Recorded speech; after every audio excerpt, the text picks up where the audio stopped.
Baroda bar association के चुनाव में प्रमुख पद पर नलिन पटेल की नियुक्ति हुई थी। तब नए साल की शुरुआत होते ही प्रमुख पद पर नलिन पटेल ने एसोसिएशन की मौजूदगी में अपना चार्ज संभाल लिया। साल 2023 में बड़ौदा बार एसोसिएशन के चुनाव आयोजित हुए थे, जिसमें प्रमुख पद पर नलिन पटेल विजेता घोषित हुए थे। तब नए साल की शुरुआत होते ही दिवालीपुरा न्याय मंदिर में बड़ौदा बार एसोसिएशन के प्रमुख पद पर नलिन पटेल ने अपना चार्ज संभाला, जिस दौरान एडवोकेट रितेश ठक्कर, निमिषा धोत्रे, विराज ठक्कर, रविराज गायकवाड़, दीपल ब्रह्मभट्ट और अन्य कई सदस्य एसोसिएशन से जुड़े हुए मौजूद थे। वैसे आपको बता दें कि गवर्नमेंट की ओर से जो डिजिटल डायरेक्टरी बाहर निकाली गई है, इस बारे में बड़ौदा बार एसोसिएशन के प्रमुख नलिन पटेल ने ज्यादा जानकारी दी है।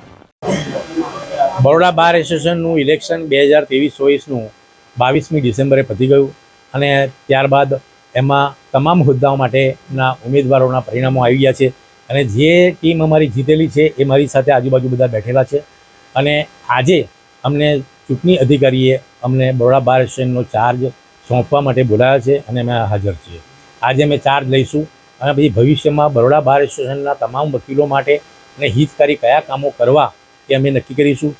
અમે ગવર્મેન્ટ તરફથી એવું કંઈક નક્કી થઈ રહ્યું છે કે